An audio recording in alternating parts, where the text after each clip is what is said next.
welcome to episode 298 of the Daily Fantasy Edge. My name is Adam Levitan. I'm one of the analysts here at DraftKings. I'm the father of the most beautiful beast in the world, Jerry, and we are coming off of a generational week. And what I mean by that is if you said, hey, I'm going to play Lamar Jackson on pace for the greatest season ever by a fantasy quarterback at home against the Texans, and I'm also going to play Christian McCaffrey on pace for one of the greatest seasons ever by any fantasy player, home against the Falcons. Well, if you said that, you probably did fine. Hopefully.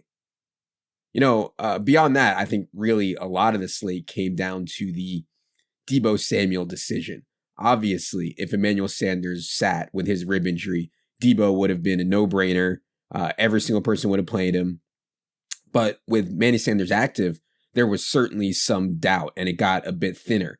I think one thing I try to do is not pay up at wide receiver unless I feel really strongly about a spot, just a home run. So yeah, I liked Mike Evans this past week. I liked Julio Jones. I liked Julian Edelman, but certainly not enough to accept the floor of a wide receiver at their price tags. And then even in the mid-range, I thought DJ Moore was really strong, but I wasn't super excited about the other guys who I thought were in play there. Mohamed Sanu, Tyler Boyd, Curtis Samuel, Calvin Ridley.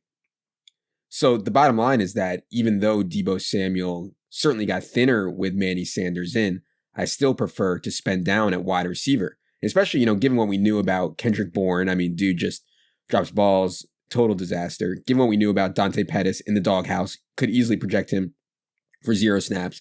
Given what we knew about Marquise Goodwin, barely plays. Given what we knew about George Kittle being out, given that the Cardinals allow opponents to run the most plays per game, given Deebo Samuel's natural talent and yards after catch ability, so it worked out. Definitely prefer Deebo to Russell Gage, even at 700 more. Russell Gage is a part-time player, not very talented. His route tree leaves him with a really low ceiling. I know he got a touchdown called back, but I think Deebo's ability to make big plays and the way they get him the ball was good. The other key to the slate was the Panthers thing, and it's pretty wild. Of the 13 most owned players on the entire slate, 3 of them were Panthers. DJ Moore, 26%, Christian McCaffrey, 23%, Greg Olsen, 16%. Kyle Allen was not far behind at 11%. He was the second most owned quarterback. Curtis Samuel was 8%. Now, I know everyone wants to think DFS is solved. There's too much information out there, whatever. If you're a tournament player, you should be salivating over so much of the field being tied up in one team. Absolutely salivating, especially this team cornerbacked by Kyle Allen. Don't get me wrong, I like Kyle Allen, but God, facing a defense which just shut down Drew Brees and the Saints in the Superdome. So yeah, in cash, of course, I'm taking what I think are the best values, period. I played CMC, DJ Moore, and Olsen. But in tournaments, this kind of ownership on one team quarterbacked by Kyle Allen, that's what dreams are made of, I think. I wanted to touch on the Miles Sanders situation because I found it interesting, just a lot of moving parts here. Jordan Howard was ruled out. Darren Sproles was placed on IR. Okay. The thing is, the Eagles have never really featured a back in this Doug Peterson regime. And, Boston Scott had only played 21 snaps all season. Jay Ajayi was just signed on Friday, literally hadn't practiced with an NFL team since tearing his ACL in week 5 last season. We knew Miles Sanders is an explosive player, has a really good offensive line. He's at home. He plays really well in the pass game. So I thought it was really interesting that there was concern with Miles Sanders because Jay Glazer reported that Jay Ajayi would play 10 to 20 snaps. He ended up playing 0. Because Boston Scott, who had only played 21 snaps all year. But I still felt a little bit better about Miles Sanders than Brian Hill. Not much, but felt a little bit better about Miles Sanders. Thought it was really close, In hindsight, Miles was clearly better. Played 85% of the snaps, 43 pass routes on 48 Carson Wentz dropbacks, 61% of the running back carries, 10% overall target share. I would never, ever in a million years fade that usage at 4,100 in cash. Just not doing it. I think you could easily project a better pass game role for Miles Sanders. And by the way, he should have had a lot more catches. I mean, I think Romo pointed it out on the broadcast that Carson Wentz had checkdowns available to Miles Sanders plenty and just wasn't taking them for whatever reason. Miles Sanders was not that owned. It didn't become massive. And I know the reason is because we had 5 pretty strong running back plays, right? Miles Sanders, Brian Hill, Josh Jacobs, Dalvin Cook, Christian McCaffrey. And that doesn't even count Ezekiel Elliott and Tevin Coleman and Alvin Kamara, who were also in play. So Miles came in at 22% in GPPs. I think in a different slate context, one with fewer strong running back plays, he comes in much higher than that. So, the process on playing Miles and playing a lot of Miles, I think was probably pretty right. All right, let's get to the 4-man, and I was able to take it down yet again. Not too much to say, really. I was the only one with all 3 of Lamar, Christian McCaffrey, and Deebo Samuel, so I won. I played Miles, Jacobs, Christian McCaffrey, faded Brian Hill and Dalvin. By the way, Josh Jacobs just so unlucky not to score 30 points in that game, but it didn't really matter because he was 100% owned in the 4-man, and he was the most owned player in every format across the site, tournaments, cash, everything. I was a bit surprised that Peter and I were the only ones to play the Cardinals defense in the 4-man. It was a division game. And I got a question, by the way, from somebody about data on division games versus non-division games and whether they're low scoring. Yeah, we've talked about this on that on this podcast plenty of times before. Division games, especially the second time through, second division games are typically, on average, less scoring. But anyways, also no Joe Staley for the 49ers, no George Kittle. Jimmy Garoppolo is far, I think, from elite when it comes to turning the ball over. Reasonable edge rushers for Arizona, so more than enough for me to go for them at 1,500. I mean, 1,500 is so massive when you're building a lineup. Like, it's a difference between Lamar Jackson and Matt Ryan or something like that. Or it's a difference between Ezekiel Elliott and Christian McCaffrey. And it's a defense we're talking about, right? Like the most unprojectable position. Like, I can, with confidence, project Lamar Jackson to outscore Matt Ryan significantly. I can, with confidence, project Christian McCaffrey to outscore Ezekiel Elliott significantly. I can't project, the Redskins or the Saints or the Panthers defense to outscore the Cardinals significantly. Anyway, I was also the only one not to play Russell Gage, which helped too.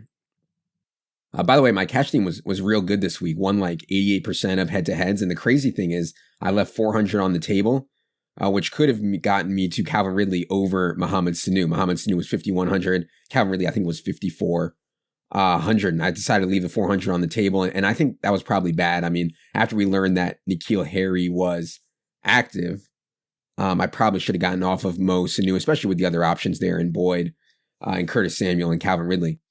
But if I had done that, if I had gone from Mo Sanu to Calvin Ridley, I would have had like 180 points, which would have finished really high, like second and third place in some of these higher stakes single entry GPPs, which is wild. I don't expect that from my cash lineup almost ever. But yeah, I guess I probably would have been more tilted if I did that because I didn't really have the lineup in any really high stakes GPP stuff. So maybe it's for the best. All right, let's get to the Listener League. Listener League was 4K entries once again in week 11. Still flat payouts, still no rate. Can't beat that. If you want to get in the Listener League for this week, I would get in as soon as it pops up on DK Playbook. Find the logo, find the link to get in. I was in it this week. My 3 entries didn't get anywhere near the cash line, so enjoy my $30, you savages. The winner of the week 11 Listener League was Drecole33. Josh Allen at 3%, John Brown at 5%, Devontae Parker at 2.5%. And I just wanted to spend a second here thinking about that. Like, the Bills are facing Miami. Weather is perfect. Ryan Fitzpatrick is capable of putting up points. Josh Allen is exactly what we want in a tournament quarterback, rushing ability, deep thrower. John Brown's floor-ceiling combo has been well documented this season. So why weren't this Bills stack more owned on DraftKings? It's just an example of the field as the evolution of DFS continues to happen, the field becoming more price sensitive, which I think is right in most cases. But whereas we should never overpay in cash. Overpaying relative to median expectation is certainly fine in GPPs. Looking at things from a 75th percentile outcome or 90th percentile outcome, more than fine. So yeah, great stack. Drico also had Alvin Kamara at 10%. And yeah, I mean, the game plan for the Saints was, as it should be, throw the ball against the Bucs. That's what everybody's game plan should be and is against the Bucs. So maybe we should have given more consideration to Alvin Kamara, given that's the game plan. We know he's going to play a lot more than Latavius Murray. And then also, he played Saints D with Kamara for the correlation, and that's just, awesome correlation. Jameis turns the ball over so much, lead to scoring opportunities for Kamara, et cetera, et cetera.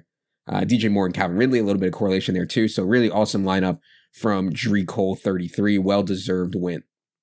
In second place was CWM 125. Josh Allen, John Brown, Dawson Knox, Devontae Parker, Kalen Ballage. Full-on Buffalo, Miami game stack. Also played Brian Hill, but he got to Michael Thomas. And in the flex, he went DJ Chark, in 1.9%. DJ Chark was somebody that I was interested in, but again, a guy who you would be paying up, overpaying, I think, and an example of paying up to be contrarian, a guy whose median expectation is not in line with his salary, but his upside certainly is. So 1.9% on DJ Chark. Congrats to CWM 125. And then in third place was K King Music. Josh Allen, John Brown, of course, Miles Sanders and Eagles D, which whiffed hard, but Ryan Griffin at 3.5% was a big difference maker for him. Ryan Griffin to be only 3.5% with Chris Herndon out. Ryan Griffin has been a big part of the offense, and I tweeted yesterday. You can go back and check it out at Adam Levitan on Twitter, obviously. The way they've been using Ryan Griffin, his catch rate's been really high, but he's been a producer in the red zone, and the way that this offense is playing with a short area pass game makes a lot of sense for Ryan Griffin. And then he had a bunch of cash plays also: Josh Jacobs, Christian McCaffrey, Deebo Samuel, DJ Moore, et cetera, et cetera. So nice lineup there from K King Music. And by the way, when I say he had a bunch of cash plays, that I'm not trying to say those are bad plays. Like, obviously they're not bad plays. We think they're some of the best plays on the slate. They're the good plays. They get this stigma like, can't play them. They're the cash plays. Well, yeah, they're also the best plays. So anyways, congrats to K King Music. All right, before we get to listener questions, it is time to tell you guys about Bombas. Everybody loves the feeling of winning, especially the feeling of winning the holidays. If you're giving everybody Bombas socks this holiday, you deserve a spot in the Holiday Gifting Hall of Fame. These guys sent me some of their socks, and I got to tell you, they fit kind of like shoes. They're super soft. They fit right to your feet. They're actually super, super comfortable. Did you know that socks are the #1 most requested item in homeless shelters? Bombas socks were created to change that. For every pair you buy, Bombas donates a pair to someone in need. Bombas socks are soft, not just pretty soft, more like made with the softest cotton in the world soft. And they are built with extra cushioning, so no matter whether you're walking the dog, playing drums, or saving the world, you'll be comfortable. Bombas socks provide support in places you didn't even know you needed it, like in arches. Each sock is built with a special arch support system that's supportive, but not too tight. Ever notice the annoying toe seam that most socks have? That little ridge on the top? Bombas got rid of it. From now on, it's just smooth sailing all the way across the top of your foot. You do a lot of things, so Bombas made a lot of different socks. They have dress socks for work, performance socks for working out, and limited edition holiday socks. They even have a line of merino wool socks. You know that person who's just a gift enigma, completely impossible to shop for? Bombas is the gift that even that person will love. Everybody will.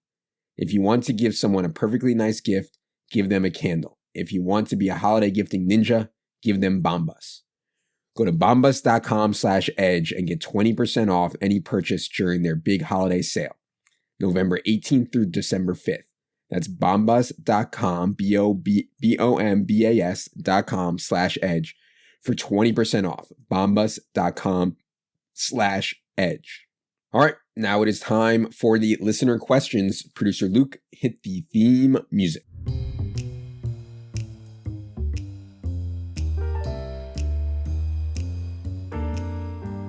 Got so many good questions this week. Thank you all. I cannot get to them all, so I'll do 7 here today, and then I'll save some more, and I will do them next week, Thanksgiving week. How do you maintain bankroll discipline from week to week? Predetermined breakdown, or is it a softer allocation?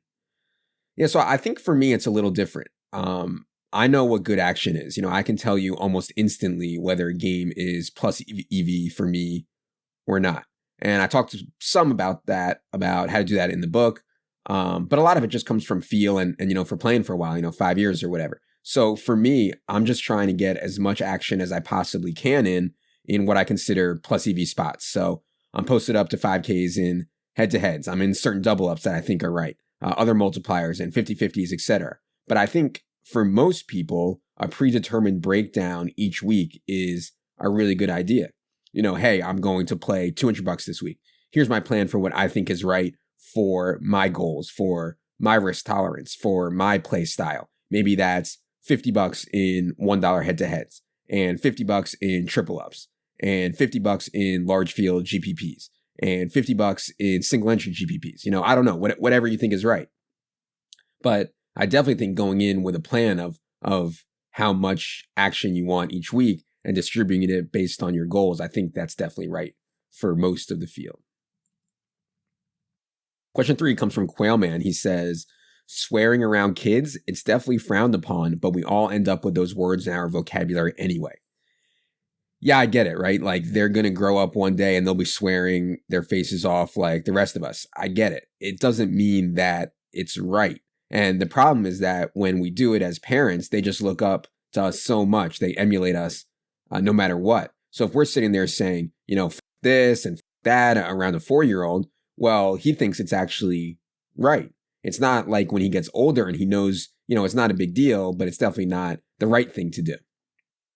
But yeah, I'd say there's always a struggle with this general concept, right? Like my whole personal life is just like one big inappropriate joke, right? I mean, if the authorities saw the text messages between me and my friends, like I'd be arrested for sure. I would be in jail. They'd throw away the key, but it's all a joke. And, I can't expect society, I guess, to understand, but it's really just a joke. But I can't expect my kids to understand, right? So I try to be on my best behavior because essentially the kids, they can't decipher situations. They wouldn't understand that it's okay for me to do like the knocked up line, she like the way the dick tastes, like it's okay for me to do that with my buddies, maybe, but it's not okay to say that in school, right? When they're 4 years old or when they're 15 years old, it's just not okay, right? So I know that, and they don't know that. They don't know when the situation is right to do the Seth Rogen line or the Jonah Hill line or whatever, you know what I mean? They don't know that. So I try to be on my best behavior around the kids. It's hard. I always, would prefer to be myself, but it's part of adulthood, I guess. Question 4, Commissioner from Salami. He says, Commissioner in my league continues to say fantasy is all luck and zero skill.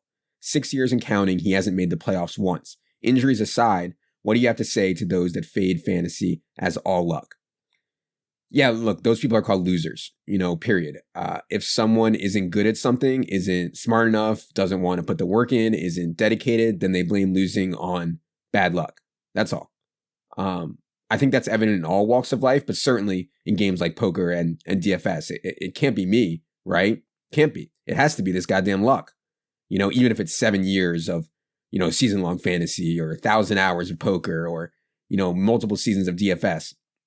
That goddamn luck. If I wasn't unlucky, I would be winning this whole time. The good news for us is that there's so many of these people who never look in the mirror. They never try to get better because they've convinced themselves that, it's just bad luck. So they just keep losing. And I personally like to take the line of there's no such thing as bad luck, period. Even though I know that's not true. Like I could roster a guy, he snaps his leg in the first quarter, and I still try to find ways to blame myself for, playing that guy or for the rest of the roster or whatever. It's just too easy to say, well, it's just variance. Maybe that's true, but I just don't think that's a winning attitude to just say, when you lose, well, it's just variance. That's just bad luck.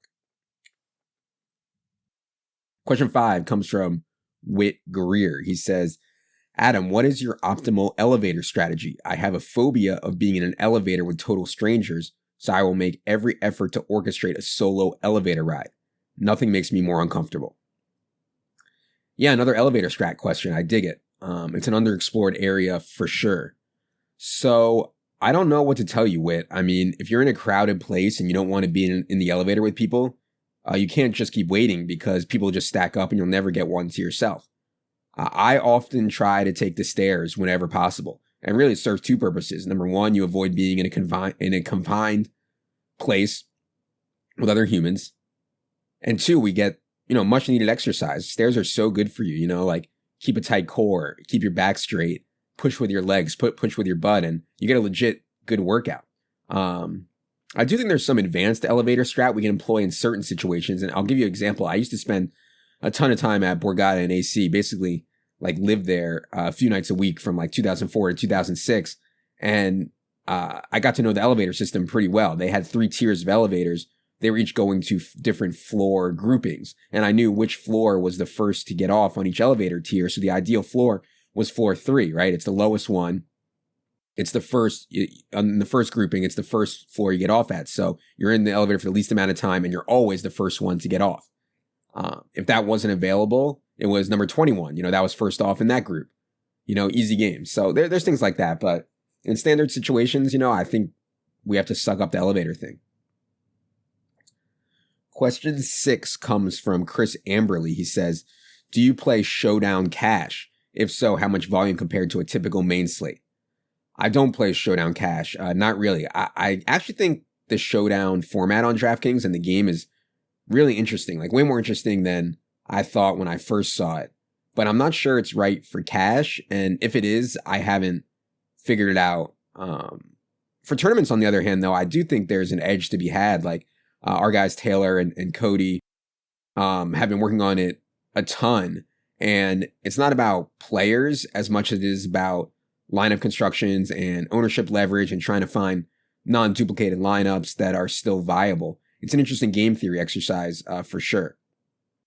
There's definitely a ton of action, though. I mean, you asked about volume. I mean, God, I don't know the numbers, but I'd guess that DraftKings is getting an incredible amount of action on Showdown. I mean, they're running $1 million GPPs for like every primetime Showdown slate, it seems. And there's tons of other action too, besides the GPPs. So yeah, I mean, it's pretty clear that people love it. The general population loves Showdown. All right, question 7, last question we're going to do today comes from Daniel Koval. He says, do you shave your chest hair to optimize your skin to fur exposure with Jerry? Man, Daniel, my body hair has gotten out of control. I mean, absolutely out of control. I don't really know how this happened, but I'm getting to that connection point where the leg hair connects to the pubic region hair, connects to the stomach hair, connects to the chest hair, connects to the neck hair, connects to the beard, connects to the scalp. It's like an animal, like a full blanket of fur, and it's pretty humiliating. So the question is, do I shave it, or do I wax it? And the problem is really the upkeep. If I could do it once, like get my entire body waxed and it never returns, I never get stubble, it never comes back thicker or fuller or stronger. To quote Kramer, that's an old wives' tale. Is it? But yeah, if that stuff never happened, then I'd be down. I would definitely be down for like a one-time waxing regardless of the pain. But the idea of adding a weekly or bi-weekly or monthly or whatever, like shaving session to my entire body, like I'm not down for that. It's just not in me. And maybe I would be if I was single, I was on the apps, I was on the team sex or whatever. I might have to, but for me, it's fur to fur between me and the beast. All right. We'll be back next Thursday, normal schedule for, we'll be back Thursday for the 3-man, and then next week we'll be back for the normal schedule on Thanksgiving week. Thank you all for listening. For producer Luke, for Jerry, I am Adam. Good luck, everybody.